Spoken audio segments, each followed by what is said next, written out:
మనం super exclusive news చూస్తున్నాం. రాజకీయాల్లో కొత్త అధ్యయనానికి తెరలేచింది.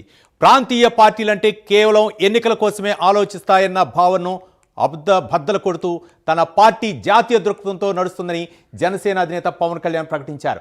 ఉక్రెయిన్ యుద్ధంలో జరిగితే మనకెందుకు అనుకోవద్దని, దేశంలోని ప్రతి సమస్య మన సమస్యనని, ఆ విషయాల దృక్పథంతోనే జనసేన పుట్టిందని ఆయన స్పష్టం చేశారు.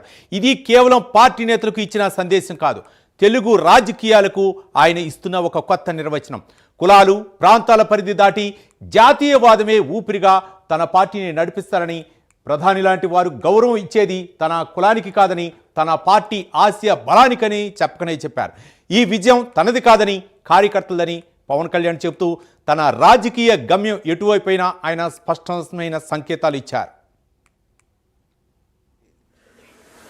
ప్రాంతీయం మీద ఉన్నంత అవగాహన దేశం మీదగానే ఉండదు. కొన్ని సామాజిక సమస్యల మీద ఎంతసేపు ఎలక్షన్ కోణంలో నుంచే పార్టీలు ఉంటాయి. మన ఆలోచన విధానం ఉంటుంది. దానికి విభిన్నంగా ఒక పార్టీ నిలబడాలంటే ఏం చేయాలి, ఒక పార్టీ బలంగా వేళ్ళునుకుపోవాలంటే ఏం చేయాలి, నా తపనంతా ఇదే ఉండింది.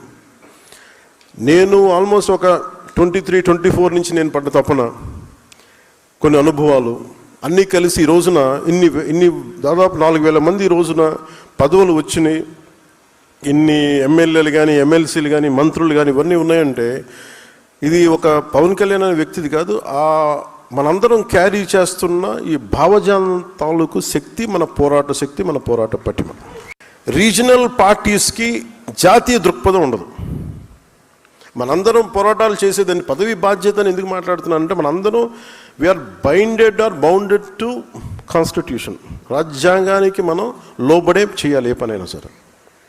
అలాంటి రాజ్యాంగానికి లోబడి మనం పని చేసేటప్పుడు మనం ఎలా ఆలోచిస్తామంటే ఇది మనకు సంబంధం లేదు, లేదంటే మ్యాక్సిమం మన ప్రాంతీయ దృక్పథంతోనే ఉంటుంది. నేను దానికి భిన్నంగా జాతీయ దృక్పథంతో ఉన్న ప్రాంతీయ పార్టీ కావాలి. ప్రాంతీయ పార్టీ దృష్టిలో లేదు నేను పార్టీ పెట్టినప్పుడు, ఒక పార్టీ పెట్టాలనుకున్నాను అంతే.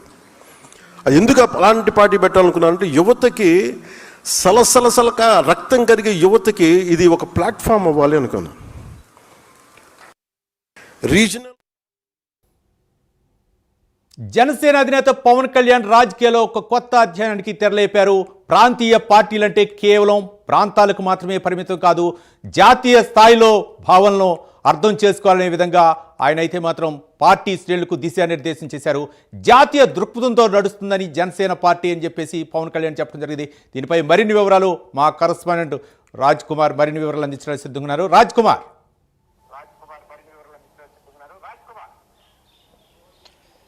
రైట్ రవి, మొత్తానికి ఆంధ్రప్రదేశ్ రాష్ట్ర ఉప ముఖ్యమంత్రి పవన్ కళ్యాణ్ నిన్న పదవీ బాధ్యత సమావేశం ప్రత్యేకంగా నిర్వహించారు. ఈ సమావేశంలో కొన్ని కీలకమైనటువంటి అంశాలు పవన్ కళ్యాణ్ ప్రస్తావించినట్లు కూడా తెలుస్తుంది. ఏదైతే ఇప్పటివరకు కూడా ఉన్నటువంటి రాజకీయాల్లో అందరూ కూడా ఏదో ఒక లాభాపేక్ష కోసం రాజకీయాల్లోకి వచ్చి పార్టీని స్థాపించో లేదంటే అధికారం కోసం వచ్చి చేసేటువంటి పరిస్థితులు సాధారణంగా చూస్తుంటారు. కానీ ఒక జాతీయవాదం, ప్రత్యేకించి ప్రజల్లో నుంచి కావాల్సినటువంటి మార్పు, రాష్ట్రానికి కావాల్సినటువంటి సుస్థిర అభివృద్ధి కోసం ఏర్పాటైనటువంటి పార్టీ ఒక జనసేన పార్టీ అనేటువంటి విధంగా పవన్ కళ్యాణ్ ఇచ్చినటువంటి మెసేజ్ ఏదైతే ఉందో అది ఒక స్ఫూర్తిదాయకమైన మెసేజ్. ఇదంతా కూడా చాలామందిని ప్రభావితం చేసే అవకాశం ఉందని కూడా నిన్న చాలామంది పార్టీ నేతలు కావచ్చు, ముఖ్యంగా ఉన్నటువంటి విశ్లేషకులు చాలామంది చెప్తున్నారు. ఎందుకనంటే ముఖ్యంగా కనుక చూసుకుంటే ఏ రాజకీయ పార్టీ అయినా ఒక దశాబ్ద కాలం పోరాటం చేసి, నిన్న కమిటీల విషయంలో కూడా ఇదే మాట పవన్ కళ్యాణ్ గారు ప్రస్తావిస్తూ వచ్చారు. ఎందుకంటే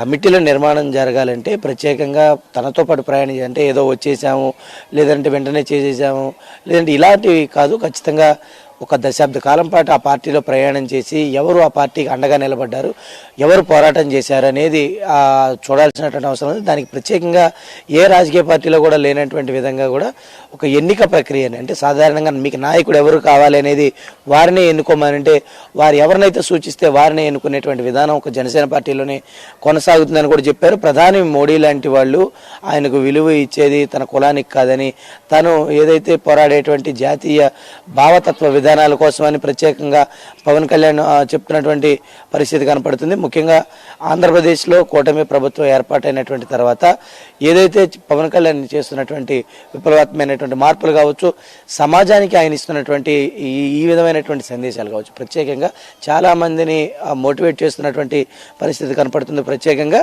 ఈ నేపథ్యంలో నిన్న ఇచ్చినటువంటి పార్టీ నేతలకు ఇచ్చినటువంటి మెసేజ్ ఏదైతే తనను ఒక కులానికి చూడాల్సినటువంటి నాయకుడు కాదు, జనసేన పార్టీ అన్ని కులాలకి సంబంధించినటువంటి రాజకీయ పార్టీ, ప్రత్యేకంగా అన్ని ఇది జాతీయ అంశాలపైన కూడా పవన్ కళ్యాణ్, ఎందుకంటే ఇటు యుక్రెయిన్లో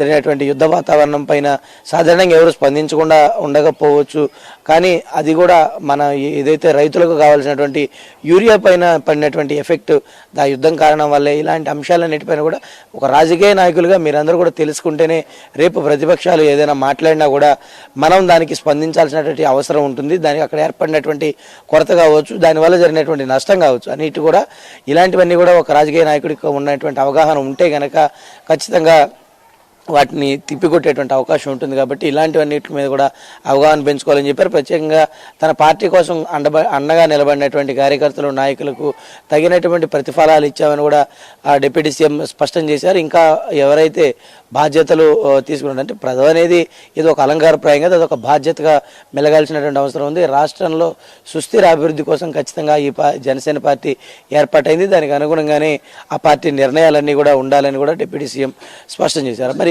ఈ నేపథ్యంలో పూర్తి స్థాయిలో కూడా పవన్ కళ్యాణ్ ఇచ్చినటువంటి మెసేజ్ను ఆ పార్టీ నేతలందరూ కూడా తెలుసుకుంటూ వస్తున్నారు. ప్రత్యేకంగా అటు నిన్న జరిగినటువంటి ఈ మెసేజ్ ఏదైతే ఉందో దానికి ప్రత్యేకంగా కొన్ని అంశాలు ఆయన జత చేయడం, ఏదైతే అటు జాతీయవాదం పైన ఆయన తీసుకున్నటువంటి ఏదైతే 7 సిద్ధాంతాలు ఆ పార్టీ నమ్మిందో మొదటి నుంచి వాటికి అనుగుణంగానే కట్టుబడి ఆ పార్టీని ఆ డిప్యూటీ సీఎం పవన్ కళ్యాణ్ నడిపిస్తూ వస్తున్నారు తప్ప మిగతా ఆశయాల వైపు వేటి వైపు కూడా వెళ్ళలేదు. ఏదంటే రాజకీయం కోసం కానీ లేదంటే అధికారం కోసం కానీ ఆ పార్టీ ఏది కూడా పోరాటం చేసినటువంటి పరిస్థితి. ఎందుకంటే రాష్ట్ర ప్రయోజనాల కోసం తాను నిర్ణయాలు తీసుకుంటే తాను తగ్గి రాష్ట్రాన్ని గెలిపించాలనేటువంటి అంశాన్ని కూడా ఆయన గుర్తు చేశారు. దాదాపుగా 21 స్థానాలు మాత్రమే మేము తీసుకోవాల్సినటువంటి పరిస్థితి. ఎందుకు రాష్ట్రాన్ని అభివృద్ధి పథం వైపు నడిపించాల్సిన అవసరం ఉంది. రాష్ట్రంలో ప్రత్యామ్నాయంగా ఉండేటువంటి 3 పార్టీలు కలిస్తే ఉన్నటువంటి వాటన్నిటిని కూడా ఎదుర్కొనేటువంటి అవకాశం ఉంటుంది. కాబట్టి ఖచ్చితంగా దానికి జత కట్టారని కూడా చెప్పారు. సీనియర్ నాయకులు లాంటి బాలినేని లాంటి వాళ్ళకి కూడా చెప్పారు. కాబట్టి ఖచ్చితంగా రాబోయే రోజుల్లో ఆ పార్టీ భవిష్యత్తులో ముందుకెళ్లేటువంటి అవకాశం చాలా స్పష్టంగా కనపడుతుందని చెప్పుకోవచ్చు. Ravi. Right, thank you Raj Kumar.